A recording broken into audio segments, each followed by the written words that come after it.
नमस्कार. आपण मानसपूजेतून केदारनाथ यात्रा केली आणि त्यानंतर आपण ठरवलं की सोमवारी ज्यावेळी प्रदोष असेल त्यावेळेला आपण भेटायचं आणि आपल्या बाकीच्या ज्योतिर्लिंगांचाही अभ्यास करायचा. पुण्याजवळचं भीमाशंकर हे आपण आज ज्योतिर्लिंग पाहणार आहोत आणि त्याचा अभ्यास आपण करणार आहोत. ते कुठं आहे, काय आहे, त्याची काय हे आहे. अजून आम्ही पुण्यात मी 40 वर्ष राहूनसुद्धा अजून भीमाशंकर पाहिलं नाही. तर आता नक्कीच हे वाचन केल्यावर पाहावं असं वाटेल, जावं असं वाटेल आणि जाणारही आहे.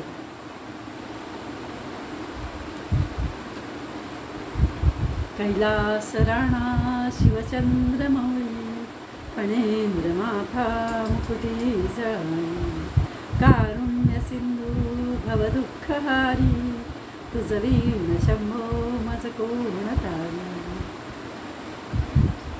ओम नमः शिवाय. भीमाशंकर. पैंजरा श्री भीमरध्याय कृष्णावेणी बृहन्नदी मलापहारिणी यत्र सता लोकविश्रुता.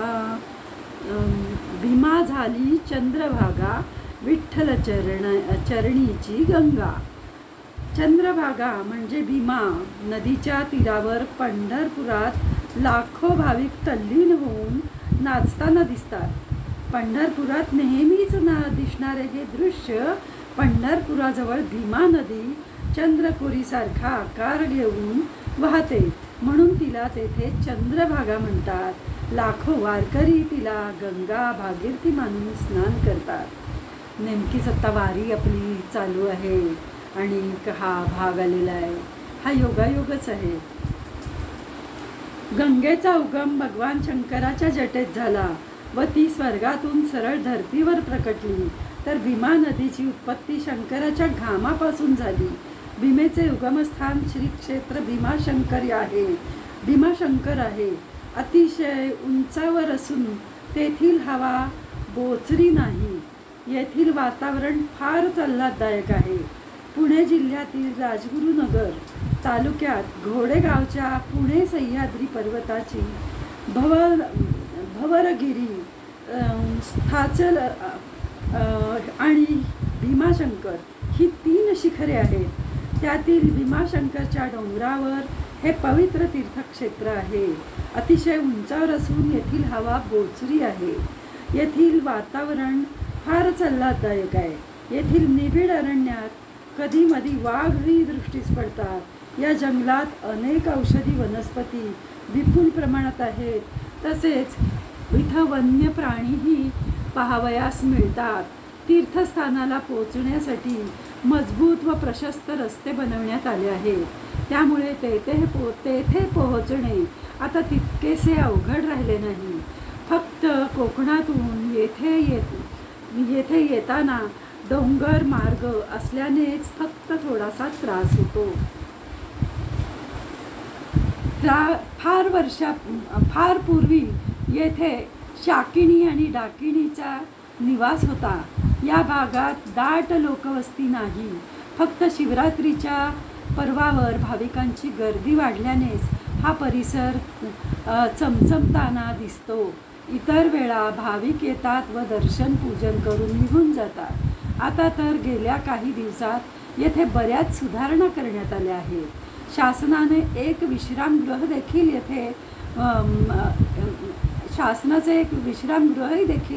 येथे आहे. जंगलातील वाघ सिंह रोज रात्री श्री भीमाशंकराचे दर्शन घेऊन जातात अशी आख्यायिका येथे ऐकावयास मिळते. ज्योतिर्लिंगा संबंधी इतर कथा आहेत. आता कथेकडे वळूया. प्राचीन काळी त्रिपुरासूर नावाचा राक्षस फार उन्मत्त झाला होता. तिन्ही लोकांना त्याने त्रस्त करून सोडले होते. त्यांच्या या कारवायांस सर्व देवांना सळो की पळो करून सोडले होते. शेवटी स्वतः महादेव त्रिपुरासुराचा वध करण्यासाठी निघाले. भगवान शंकरांनी दिवसा घनघोर युद्ध भगवान शंकर दोघांना अनेक दिवस त्रिपुरासूर आणि भगवान शंकर यांचे अनेक दिवस युद्ध चालू होते. हे जे पुस्तक आहे हे अतिशय जुनं आहे आणि याच्यातली अक्षरं अतिशय अस्पष्ट आहेत, त्यामुळं थोडंसं वाचायला त्रास होतो, पण तुमच्यापर्यंत मी नक्कीच पोचवेन चांगलं ते. तर त्रिपुरासूर आणि भगवान शंकर यांचं युद्ध झालं. भगवान शंकरांना थकल्यासारखे वाटले. थोडी विश्रांती घेण्यासाठी म्हणून ते सह्याद्री पर्वताच्या एका उंच जागी बसले आणि श्रमामुळे त्यांच्या शरीरातून जो घाम निघाला त्या सहस्त्रधारा झाल्या. त्यापैकी एक धारा वाहत जाऊन जवळच्याच एका कुंडात जमा झाली. तेथून ज्या नदीचा उगम झाला तिला भीमा असे नाव मिळाले. आजही भीमेचे उगम त्या ठिकाणी पाहायला मिळते. भक्तांनी नंतर रुद्ररूपी शिवाची प्रार्थना केली व संत सज्जनांच्या रक्षणासाठी आपण तेथे निवास करावा अशी विनंती केली. भगवान शंकराने ती विनंती मान्य केली व ज्योतिर्लिंग रूपाने तेथे राहिले. रावणाचा भाऊ कुंभकर्ण व कर्कटीपासून उत्पन्न झालेला एक अत्यंत वीर राक्षस होता. हा भीम नावाचा असुर धर्माचा नाश करणारा व प्राणीमात्रांना त्रास देणारा होता.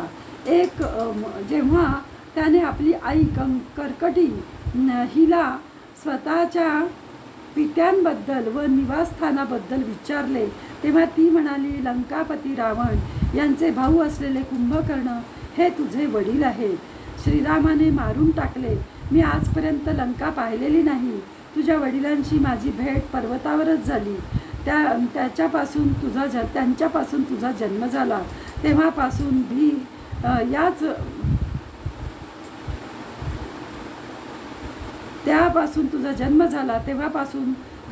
याच पर्वतावर राहते. मी याच पर्वतावर राहते. पती निधनानंतर माहेर हेच फक्त माझे आश्रयस्थान राहिले. माझी आई पुष्कसी व वडील कर्कट हे दोन्ही अगस्त्य ऋषींना खाण्यासाठी गेले. तेव्हा त्यांनी आपल्या तपोबलाने माझ्या आईवडिलांना भस्म करून टाकले. माझ्या आईकडून हे सर्व ऐकल्यावर भीमासूर श्री हरी विष्णू व देवांचा प्रतिशोध घेण्यास तत्पर झाला. त्याने कठोर तप केले. ब्रह्मदेवाला प्रसन्न करून घेतले. अपार बलशाली होण्याचा वर प्राप्त केला. त्या वरदानाच्या बळावर त्याने इंद्र विष्णूंसह सर्वच देवांना जिंकून आपल्या अधीन करून घेतले. त्यानंतर त्याने महान शिवभक्त सर्वस्व हरण करून त्यांना तुरुंगात टाकले. बंदीशाळेत भामरूपेश्वर नियमित शिवपूजन करायचे. त्याची पत्नी नियमित शिवाराधना करायची. इकडे इतर देवांना सोबत घेऊन ब्रह्मदेव विष्णू यांनी भगवान शंकराची प्रार्थना केली व त्यांनी भीमासुराच्या संकटापासून मुक्त करण्याची विनंती केली. शंकराने त्यांना अभय दिले. इकडे भीम राक्षसाला कोणीतरी सांगितले की कामरूपेश्वर तुझ्या संहारासाठी मोठे अनुष्ठान करत आहे. हे ऐकून भीम कारागृहात गेला व त्याने राजा कामरूपेश्वराला पूजा अनुष्ठानाबद्दल विचारले. राजाने सर्व खरे ते सांगितले. यावर त्याने राजा कामरूपेश्वराला सांगितले की तू शंकराऐवजी माझे पूजन कर. राजाने याला नकार दिला. यावर भीमासुराने चिडून जाऊन तेथील पार्थिव शिवलिंगावर तलवारीचा प्रहार केला. पण त्यापूर्वीच तेथे शिवशंकर प्रकट झाले. नंतर त्या दोघांमध्ये धनुष्यबाण, तलवार, परशु, त्रिशूल आदींनी घनघोर युद्ध झाले. शेवटी आलेल्या नारद मुनींच्या विनंतीवरून शंकराने हुंकार केला आणि त्या हुंकाराने भीमासूर भस्म झाला. अशा तऱ्हेने देव कष्टमुक्त झाले. सर्व देवांनी ऋषीमुनींनी मिळून शिवाला विनंती केली, आपण या ठिकाणी निवास करा. त्यांच्या विनंतीला मान देऊन लोककल्याणार्थ महादेवाने भीमाशंकर येथे वस्ती केली. अशा प्रकारे हे भीमाशंकर स्थान प्रसिद्ध झालं.